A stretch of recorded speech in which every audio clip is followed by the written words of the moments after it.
J'ai pris conscience quand j'ai fait des lives TikTok en décembre et janvier que je pouvais affronter tous les sujets. Alors je dis bien affronter par rapport à une expérience de vie et aussi une expérience professionnelle et aussi une expérience amoureuse.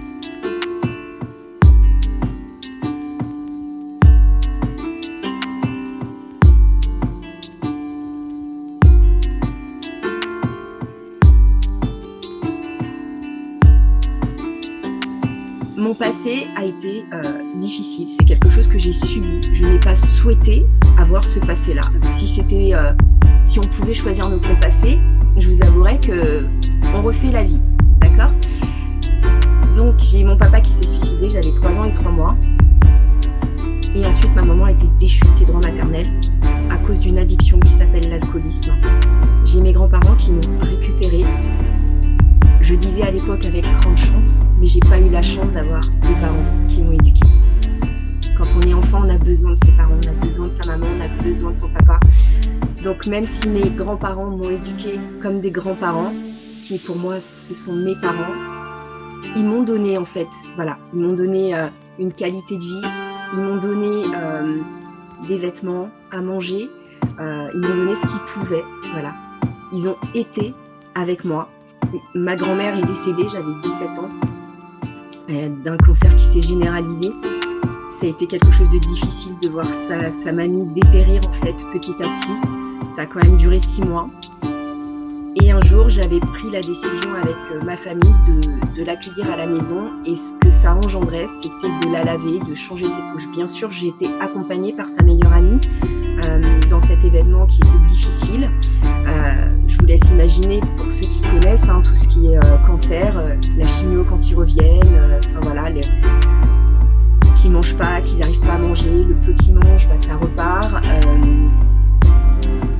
Donc, elle est décédée.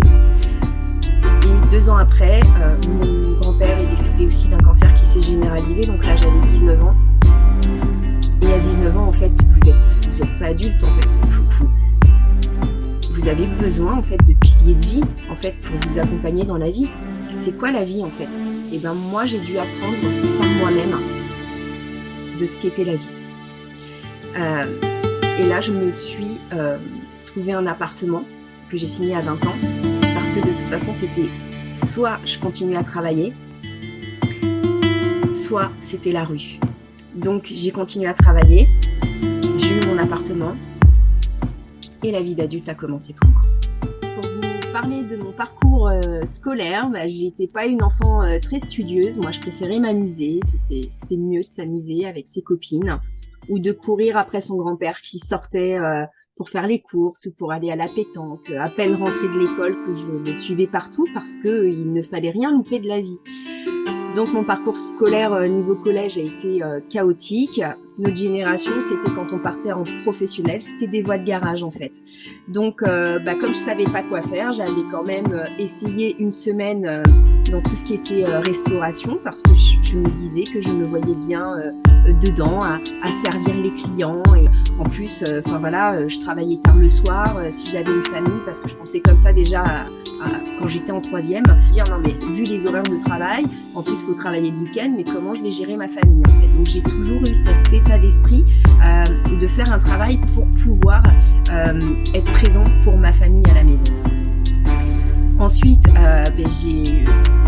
j'ai souhaité aussi être avec les enfants parce que j'adore les enfants, c'est dans ma personnalité, je suis une grande Peter Pan au fond de moi, je suis attirée par les enfants. Alors quand je dis attirée, ça peut paraître bizarre, mais non en fait j'aime m'occuper des enfants, leur donner du plaisir, de la joie, faire des batailles d'eau, tant pis si la maison elle devient un grand chaos, on s'en fout,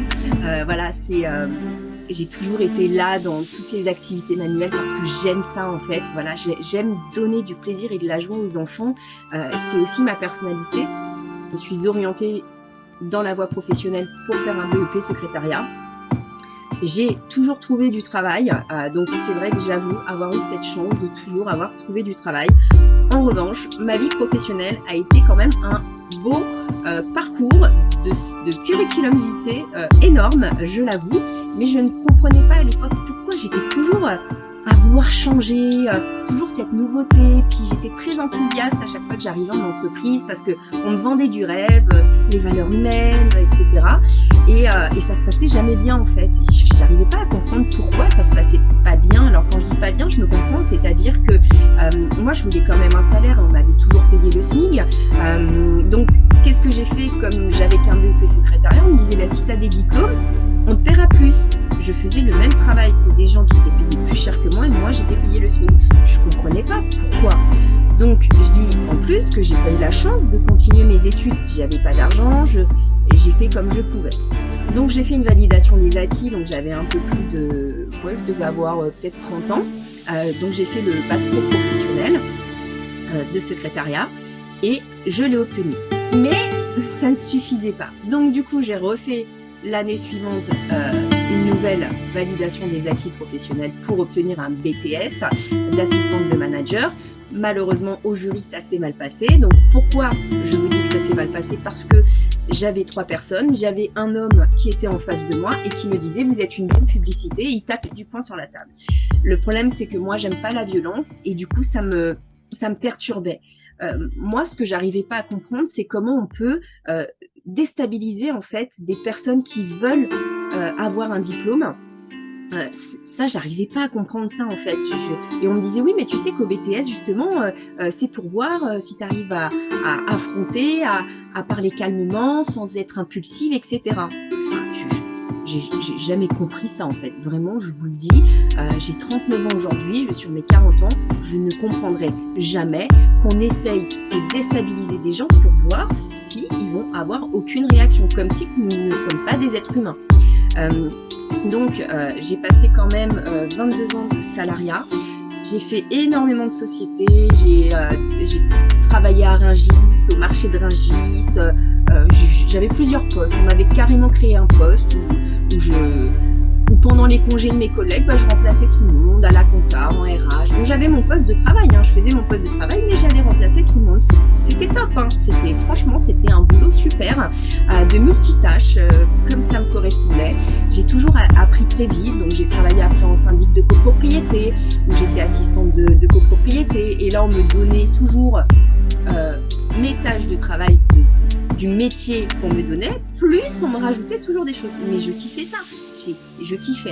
Et en fait, ce que je kiffais le plus, parce que j'étais 12 ans dans la grande distribution, j'étais 10 ans dans une société, et malheureusement, j'ai vécu un gros plan de départ volontaire, et j'étais sur la voie pour évoluer. Enfin, voilà, c'est ce que je me dis, j'ai mérité d'être quelqu'un de compétente. Voilà, mon travail a toujours été, je dirais pas parfait, parce que je suis pas... Vous savez qu'on est imparfait parfaitement. Et ce qui s'est passé, c'est que ça m'a mis un coup en fait. Je me suis dit mince, maintenant il y a le plan qui arrive et comment on fait en fait? J'ai envie d'évoluer et donc là je peux plus évoluer dans la société parce que tout est gelé pour les assistantes. Sachant que en 10 ans, j'ai touché 1350 € par mois. Alors oui, on avait des avantages à côté, c'est vrai, mais quand vous voyez les impôts qui vous tombent dessus, alors vous êtes toute seule avec un enfant, vous n'avez aucune aide des organismes d'aide, c'est hyper compliqué. En fait, on fait comment pour vivre avec un loyer de 800 €? En fait, on ne vit pas. C'est aussi simple que ça. Donc, du coup, j'ai fait une formation de formateur pour devenir formatrice. Et arrivé à ce moment-là, qu'est-ce qui s'est passé? Il s'est passé que quand vous avez un diplôme, on vous demande l'expérience professionnelle. Donc c'est un peu le chat qui se mord la queue. Donc du coup, je me suis dit à part repartir dans ce que je sais faire, la grande distribution, je suis repartie dans la grande distribution. Sauf que pour moi, la grande distribution était finie. Donc j'étais à l'encontre de ce que je voulais. Et je suis tombée en burn-out.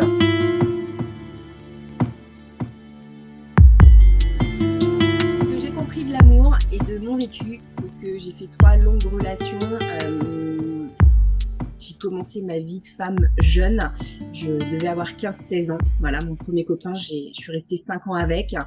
Et il n'y avait pas d'être en fait. Enfin voilà, on n'était pas ensemble en fait quand à 20 ans on a vécu ensemble. Il n'était pas souvent à la maison, donc du coup j'étais tout le temps toute seule. Ce que j'avais pas compris en fait dans toutes les relations amoureuses, c'est cette dépendance affective que j'avais auprès de l'être aimé. je dis être aimé, mais ça veut pas dire que j'aimais les personnes en fait. Mais quand on vous baisse l'estime de vous, déjà vous vous affirmez plus. L'amour de soi disparaît et la confiance en soi, en fait, ce que j'ai confiance d'être une femme pour un homme en fait. Voilà. J'avais mon enfant intérieur très blessé, cette peur aussi des hommes qui me fassent du mal. Donc j'étais quand même avec des relations avec un homme et inconsciemment j'avais peur qu'il me fasse du mal. Donc j'ai été une femme battue, j'ai aussi été manipulée par des hommes et ça a généré quoi? Une très baisse estime de moi, même si j'ai réussi à m'enfuir de ces relations. Elles ont été quand même destructrices de mon être et de mon âme et de me dire Stéphanie, est-ce que tu t'aimes en fait? Je sais pas si je m'aimais. Même aujourd'hui, avec du recul, je sais pas si je m'aimais. Je me sentais toujours coupable d'être qui j'étais. Aussi bien dans le professionnel où on me disait tu es comme si ça va pas, deviens comme ça, etc. En amour, c'était pareil. Donc, à force qu'on me tire dans la vie professionnelle et dans la vie amoureuse et dans la vie familiale, amis toxiques, famille toxique, j'ai voulu devenir ce quelqu'un pour que vous m'aimez comme vous le voulez en fait. Voilà. Bien sûr que je me suis déconstruite pour vous dire tout ça. Et comment je me suis sortie de mon burn-out, et on en parlera sur une petite courte vidéo, c'est que finalement, qu'est-ce qui s'est passé? C'est qu'il s'est passé que je suis tombée en burn-out parce que celui qui était en train de me tuer était celui qui était chez moi. Le petit mot que j'ai envie de vous dire, c'est qu'être maman solo, c'est pas la chose facile, surtout quand vous n'avez pas de soutien familial, que vous n'avez pas de famille, que vous n'avez pas des personnes qui peuvent vous dire bah attends, je vais te soulager un petit peu. Du coup, toute l'année, en fait, t'as l'impression d'avoir toujours ton fils, même quand le papa le prenait de temps en temps. C'est des contraintes, en fait, parce qu'il faut aller au rendez-vous d'école. Votre fils tombe malade, vous courez, vous quittez votre travail parce que votre fils vient de s'ouvrir l'arcade. Enfin, vous voyez, c'est beaucoup de contraintes, en fait, un enfant. Bien sûr qu'il y a du bonheur, il y a de l'amour, en fait. On leur donne l'amour parce que nous, on est là pour les élever le chemin de l'adulte. Moi, je dis, quand j'ai été maman solo, j'ai vraiment tout donné. À chaque fois que mon fils était avec moi, je lui ai tout donné, en fait. Je vivais à travers mon enfant. Il n'y avait que mon enfant. Le seul soleil de ma vie, c'était mon fils, en fait. La personne la plus importante de votre vie, c'est vous. Mais rayonnez déjà à l'intérieur de vous et ne vivez pas, en fait, à travers votre enfant. Combien de fois je dis ah bah j'ai mon enfant donc du coup je fais plus rien en fait. Arrête de t'empêcher de vivre parce que tu as ton enfant là pendant un week-end, une semaine, etc. J'ai été une maman jeune parce que j'ai accouché, j'avais 22 ans. Mon fils a vécu dans un milieu d'adultes, mais on a toujours fait à l'époque avec mes amis de l'époque, on a toujours fait des choses pour mon enfant. C'est-à-dire que quand on se réunissait à table, on faisait des jeux pour mon fils en fait. Voilà, on était des adultes qui jouaient avec un petit enfant en fait. Voilà, mais j'ai éduqué mon fils toujours comme ça, malgré un milieu d'adultes. Donc effectivement, c'est un enfant unique et je vais parler aux mamans qui ont des enfants uniques. Bien sûr, tout tourne autour d'eux. Moi, mon enfant, je le ressens même à 16 ans et demi. Parfois, je lui dis, t'es un peu égoïste quand même. Enfin voilà, parce qu'il connaît pas le partage. Il a pas besoin de partager sa maman. Il a pas besoin de partager. Quand il y a des cadeaux, c'est pour lui.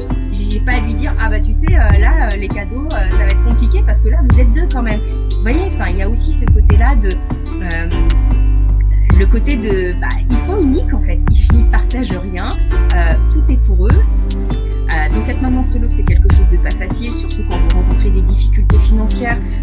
Je sais pertinemment qu'on n'est pas aidé selon le salaire qu'on a. Moi, j'avais un salaire de 1 350 € et je n'avais aucune aide.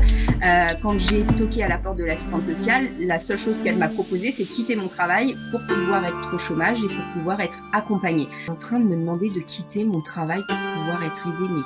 Mais d'où on demande à une personne qui a un travail depuis X années de quitter son boulot? Mais le chômage, il dure pas 10 ans en fait. Enfin, moi, je comprenais pas en fait où est-ce que tout ça m'amenait.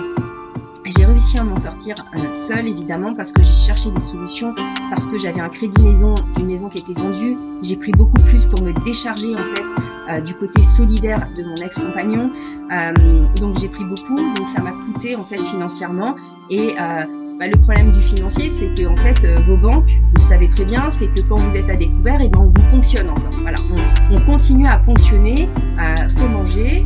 Voilà, vous avez beau essayer de faire comme vous pouvez, mais il faut manger. Voilà, et trouver en fait des solutions, c'est-à-dire d'augmenter vos ressources, même si les contraintes sont là, et c'est de pouvoir vraiment augmenter ces ressources-là de gestion du stress, des imprévus par rapport à nos enfants, par rapport à notre vie à nous. Et vous avez toujours ce regard extérieur qui vous dit bah ouais mais il faut que tu trouves quelqu'un célibataire, toute seule, enfin voilà, t'es une maman, enfin nana. Vous avez en fait tous ces gens là qui vous parlent et qui vous mettent des choses mauvaises en fait dans la tête en vous disant mais qu'est-ce que je dois faire en fait. Enfin c'est tellement simple en fait pour eux. Enfin voilà, c'est simple. Donc vous voyez, tous ces conseils-là, moi ce que j'ai envie de vous dire en tant que maman et en tant que femme, c'est que vous faites de votre mieux. Et faites comme vous le sentez vous en fait, et arrêtez d'entendre toutes ces personnes là qui vous mettent des choses mauvaises dans la tête, parce que finalement quand on demande conseil, souvent, enfin quand on parle, c'est pour être écouté, c'est pas pour être conseillé en fait, c'est juste pour avoir un soutien d'écoute, un peu comme une épaule, où voilà, je pose ma tête sur mon épaule et là je vais te raconter mon histoire.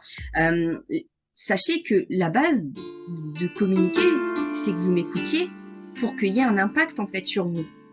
Et l'impact que j'ai envie de vous donner, c'est que être consciente, avoir des ressources, c'est nécessaire en fait dans nos vies. Pour faire quoi ? Pour ne pas tomber et pour garder toujours cette énergie et cette qualité de vie. Comment m'est venue cette envie d'accompagner les êtres humains ?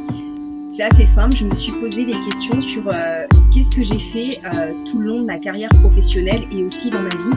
Et je me suis aperçue que ce qui me motivait tous les jours, en fait, c'est de pouvoir accompagner toutes ces personnes en souffrance ou blessées. Bien sûr, pour faire ce travail-là en tant que professionnelle, j'ai dû passer par des étapes d'introspection. Donc ça voulait dire accepter mes souffrances, accepter mes traumatismes et d'être lucide et réaliste sur la vie que j'ai menée. J'ai un entourage aussi qui m'a dit que j'avais du mérite. Parfois, j'acceptais pas en fait ces mots-là en me disant je suis pas ok en fait avec ça. Je suis quelqu'un d'humble. Je comprends pas. J'ai du mérite de quoi en fait. Enfin voilà. Et oui, en fait, le mérite que j'ai eu, c'est la force que j'ai eue parce que j'ai toujours aimé cette vie malgré les coups, malgré ce qu'on m'avait fait subir. J'ai accepté aussi qu'on me fasse subir des choses, pas quand j'étais petite, mais quand j'étais adulte. Le but aujourd'hui de mon accompagnement, c'est que vous puissiez être en harmonie intérieure, d'avoir une qualité de vie et d'être votre propre bonheur et votre propre pilier. Et tout le reste, c'est que du supplément de bonheur. Les imprévus, on en a tous. Moi aussi, j'en ai aujourd'hui. Je suis ok avec le présent et les contraintes de vie. Pendant ma période de maladie, quand je me suis arrêtée, avant de faire cette rupture conventionnelle avec l'entreprise, c'est là où je me suis posé les questions en me disant mais qu'est-ce que tu as fait toute ta vie en fait, aussi bien dans le professionnel qu'aussi bien dans tout ce qui était vie personnelle. En fait, j'ai toujours accompagné les gens, toujours. J'ai toujours été présente pour eux. Et je me suis aperçue qu'en fait, ce qui me manquait en entreprise, c'était toujours cette relation avec l'être humain. Parce que quand vous êtes assistante commerciale, que vous êtes au téléphone, vous n'êtes pas avec des êtres humains pour moi. Moi, j'avais ce besoin de contact humain tout le temps. Et pourtant, j'avais personne en face de moi. Alors oui, j'avais des collègues, mais j'étais pas dans un accompagnement. Bien sûr que j'ai formé des personnes, des collaborateurs, et ça me faisait kiffer la vie en fait. Quand je suis arrivée au chômage, je leur ai indiqué que je voulais être coach de vie. Par contre, par quoi commencer ? Mes formations m'ont apporté une introspection à l'intérieur de moi pour pouvoir mieux accompagner les êtres humains. Aujourd'hui, moi, je suis quelqu'un qui me connaît, je suis quelqu'un d'épanoui dans ma vie, je sais gérer mon stress, je sais aussi gérer mes émotions. Et le but de vous accompagner, c'est à la connaissance de vous et déverrouiller en fait tous ces cadenas que vous avez verrouillés. Il n'y a que vous qui avez la clé à l'intérieur de vous. Je ne vous dirai pas que le chemin est facile, parce que j'ai vécu des choses très basses et très hautes en émotion, en me disant, sans me juger bien sûr, parce que moi le but c'est de vous soyez en compassion pour vous et sans jugement. Se juger, ça rime à rien, on fait tous de notre mieux quand on se réveille le matin. Trouvez cette motivation quand vous vous levez de votre lit en fait. C'est quoi votre quête de vie ? trouver du sens à votre vie qui va vous donner cette motivation de vous lever. Parfois, on ne sait même plus qu'est-ce que j'aime. De toute façon, j'ai pas le temps, même si j'aime ça, j'ai pas le temps de le faire. Voilà. Et en tant que conseillère en gestion du stress, en accompagnatrice, le but c'est d'être à votre écoute et que vous soyez autonome de votre propre bien-être, de votre personne. Vous êtes le héros de votre vie et l'héroïne de votre vie. Vous gagnez en performance, en énergie, vous êtes beaucoup moins fatigué. On parle souvent de fatigue en fait. Même en ayant des horaires de travail de bureau, j'étais toujours épuisée, je ne savais pas pourquoi. Donc voilà, l'accompagnement que moi j'ai envie de donner en fait aux êtres humains, c'est de pouvoir les élever en fait, voilà.